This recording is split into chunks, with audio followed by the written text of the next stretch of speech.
I was in full uniform when someone asked if I was heading to a costume party. I'd been standing in line at the base commissary for 20 minutes, same ACU uniform I'd worn thousands of times before. I walked into the base commissary wearing my ACU uniform like I had thousands of times before. Everything felt normal. The fluorescent lights buzzed overhead as I grabbed a cart and headed for the produce section. Airman Parker, barely 18 and probably fresh out of basic, stopped stocking shelves to look at me. He tilted his head slightly. "Sir, are you heading to a costume party?" he asked with genuine curiosity. I laughed it off. "What are you talking about?" "Nothing, sir. Sorry." He quickly returned to stacking apples, but I noticed him glancing at me again. I continued shopping, but something felt off. People kept staring at me as I moved through the aisles. I grabbed my usual groceries and tried to ignore the strange looks.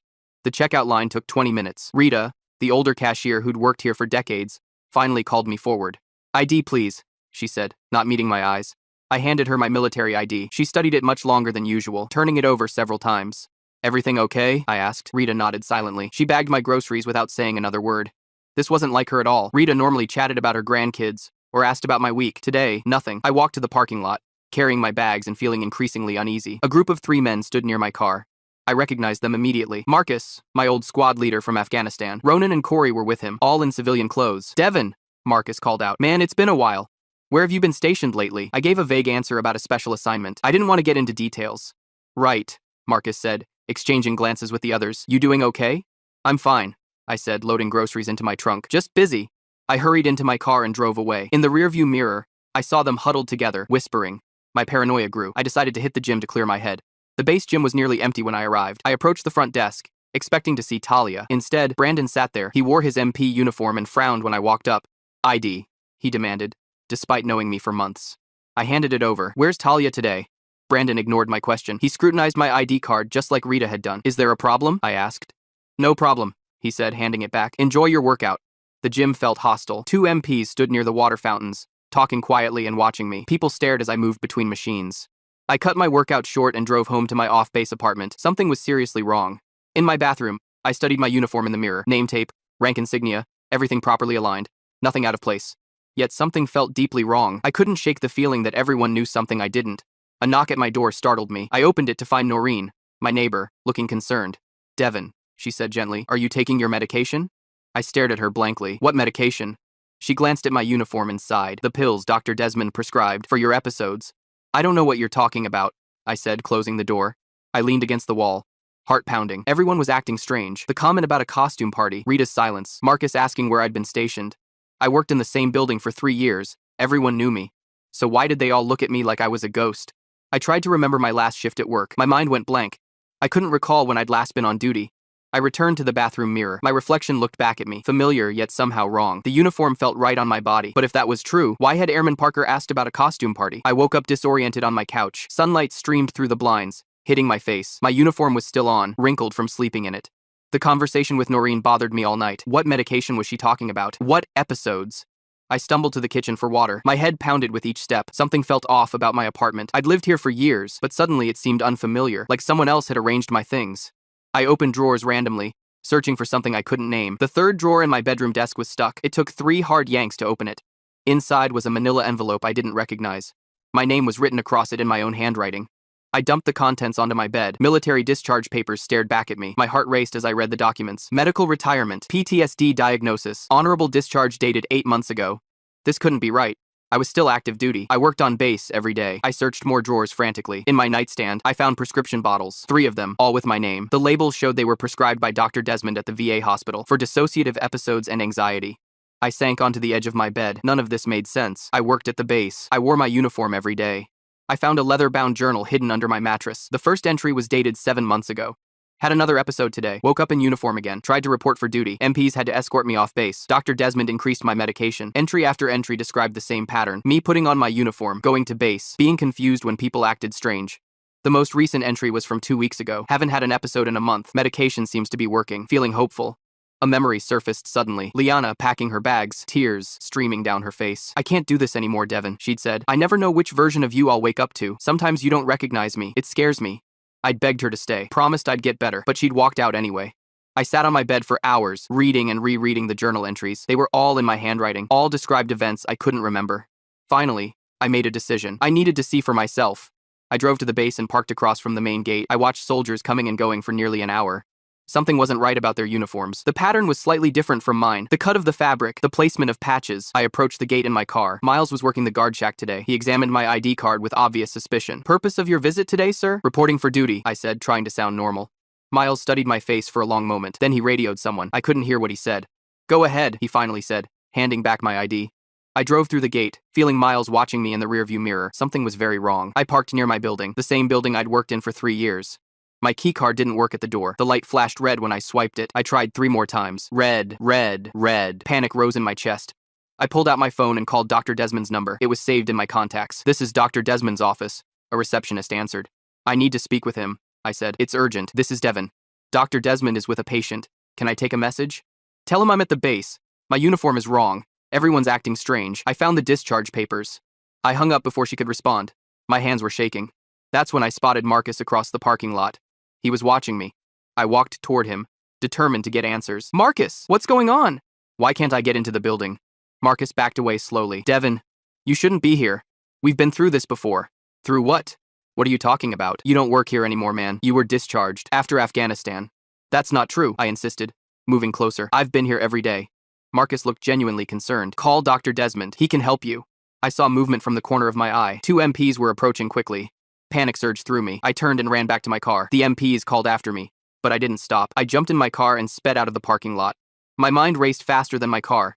The journal, the medication, the discharge papers, everyone's strange behavior. What if I really had been discharged? What if none of this was real? I gripped the steering wheel tighter, trying to separate truth from delusion. But the more I thought about it, the more everything blurred together. The uniform in my closet felt so real, but so did the discharge papers in my drawer.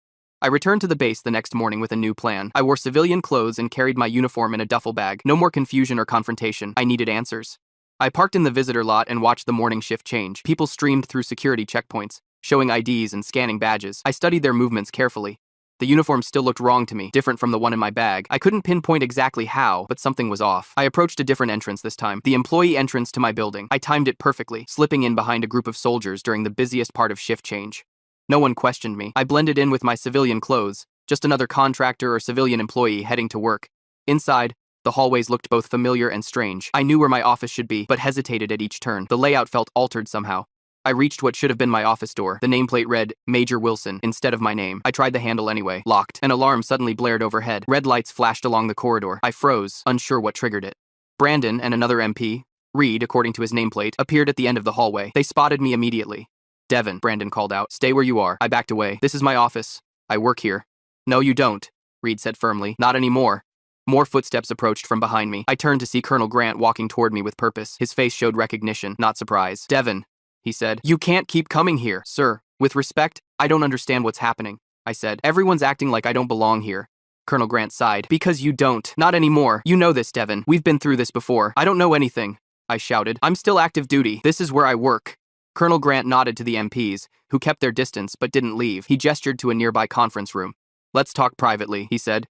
I followed him inside. The room was small but familiar. I'd attended briefings here countless times. Devin, you were medically discharged 8 months ago, Colonel Grant said, after the incident in Afghanistan. What incident? I demanded. I don't remember any incident. The IED, he said softly. You were the only survivor in your vehicle. Suddenly, flashes of memory hit me. Blinding light, deafening noise, blood everywhere, Marcus screaming from the front seat. But that couldn't be right. I'd just seen Marcus yesterday. That's not true, I insisted. Marcus is fine. I saw him in the parking lot. You saw him because he came to check on you, Colonel Grant explained. After your last episode, he was worried. I shook my head violently. This is some kind of conspiracy. You're all trying to convince me I'm crazy. No conspiracy, Devin. You suffered severe trauma. The doctors diagnosed PTSD with dissociative episodes. My head pounded. None of this made sense. Yet the discharge papers I'd found, the journal entries. If I was discharged, why would I keep coming back in uniform? I asked. Dr. Desmond says it's how your mind protects itself, Colonel Grant replied. You can't accept what happened to your squad, so you pretend you're still serving.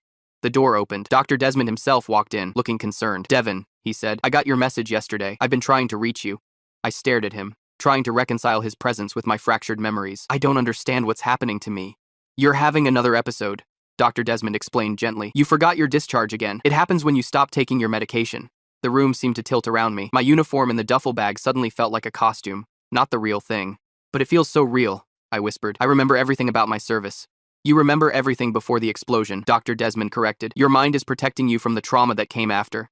Colonel Grant pulled out his phone and showed me a photo. It was me in dress uniform, receiving a Purple Heart. I had no memory of the ceremony. This was at your retirement, he said, 6 months ago. Another photo showed me with Marcus, Ronan, and Corey at what looked like a farewell party, all three very much alive, despite my flash of memory showing them dead. I don't remember any of this, I admitted. Reed and Brandon escorted me to the security office. They were gentle, treating me like someone fragile rather than a threat. Colonel Grant followed with Dr. Desmond. In the office, Grant unlocked a drawer and pulled out a folder. Your service record, he said, including commendation for valor during the attack and your medical retirement paperwork. I flipped through the documents with trembling hands. Everything was there: the attack details, hospital records, psychiatric evaluations. The MPs know to expect you, Colonel Grant explained. This has happened before. You show up in uniform, confused about why things seem different. How many times? I asked. This is the 7th time in 8 months, he replied. Each time, we try to help you remember. Dr. Desmond sat beside me. Your mind created a reality where you never left service, where the attack never happened. But I saw Marcus die, I whispered, in the Humvee. Marcus survived, Dr. Desmond said. You both did. Ronan and Corey were in different vehicles. They're all alive, Devin. The walls of my reality were crumbling. Everything I thought I knew was wrong. What happens now? I asked. We'll take you to the VA hospital, Dr. Desmond said. Get you back on your medication, help you process what's happening. Colonel Grant placed a hand on my shoulder. You served with honor, Devin, but your service is over now. It's time to heal. I nodded slowly, the truth finally sinking in. I wasn't a soldier anymore, hadn't been for 8 months. The uniform in my duffel bag wasn't mine to wear. It belonged to a past I couldn't fully remember, but couldn't seem to let go. I sat in a small room at the VA hospital staring at the white walls. The fluorescent lights buzzed overhead, reminding me of the commissary where this all started. Dr. Desmond sat across from me with my journal open on his lap. This is the 7th episode in 8 months, he said, pointing to my own handwriting. Each time follows the same pattern. I nodded slowly. The medication they'd given me was starting to clear my head. Reality felt more solid now. I put on the uniform. I go to base. Everyone acts strange. I get confused, I summarized. Dr. Desmond flipped through more pages. Your mind created an alternate reality where you never left service, where the attack never happened. But I remember the explosion now, I said. The flash, the noise, blood everywhere. Memories were returning in fragments. Not all at once, but in painful bursts that left me disoriented. That's progress, Dr. Desmond said. Your brain is finally processing the trauma instead of blocking it. He showed me earlier journal entries where I documented complete memory blackouts, times when I couldn't even remember my own discharge. Half my squad died that day, I whispered, but I keep seeing Marcus alive. Because he is alive, Dr. Desmond explained. Your mind merged 2 realities, the explosion where you thought everyone died, and the present where some survived. I rubbed my temples. Why can't I keep it straight? Trauma affects memory in complex ways, he said. Your brain is trying to protect you. There was a knock at the door. Noreen entered, carrying a small duffel bag of my clothes. You left in such a hurry, she said, setting it down. I thought you might need these.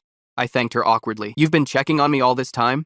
She nodded. I find you wandering in uniform at least once a month. Sometimes you recognize me, sometimes you don't. I'm sorry, I said. The weight of what I'd put others through was sinking in. Don't apologize, she said. Just keep taking your medication. Dr. Desmond outlined a new treatment plan after Noreen left. Adjusted medication, twice-weekly therapy sessions, group support with other veterans. The uniform triggers these episodes, he explained. Your mind associates it with a time before the trauma. I thought about the ACU hanging in my closet, how right it felt on my body, how wrong it looked to everyone else.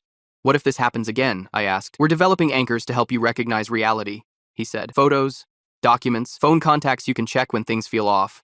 Marcus visited that afternoon. He brought old photos from our deployment before the attack. Everyone smiling, arms around shoulders, unaware of what was coming.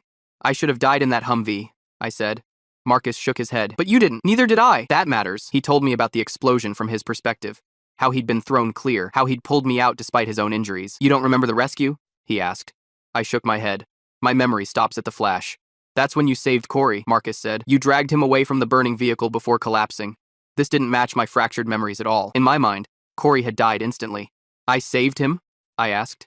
Marcus nodded. That's why you got the Purple Heart. Colonel Grant made sure of it. More visitors came over the next few days. Other veterans with similar struggles shared their stories in group therapy. Their experiences mirrored mine in unsettling ways. I kept showing up at my old office for months, one guy said. Couldn't accept I'd been discharged. I still wear my dog tags to bed, another admitted. Can't sleep without them. Colonel Grant visited on my 5th day. He brought a unit coin, pressing it into my palm. For service rendered, he said formally, and for battles still being fought. I turned the heavy coin over in my hand. It felt more real than my memories. I'm sorry for the confusion I caused, I said. No apologies needed, he replied. Just focus on healing now. When I returned home a week later, the first thing I did was open my closet. The uniform hung there, familiar and tempting. I took it down carefully, folded it with precision, placed it in a donation box for the Veterans Center downtown. Time to let go, I said to the empty room.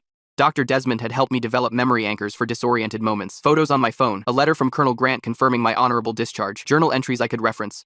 I joined a veterans outreach program the following month. Helping others transition to civilian life gave purpose to my days. Structure without uniforms, service without combat. 3 months passed without an episode, then 6. The medication worked most days. Therapy helped on the bad ones. I was walking through the mall when I saw a soldier in ACUs waiting in line for coffee. For a moment, my chest tightened with longing and confusion.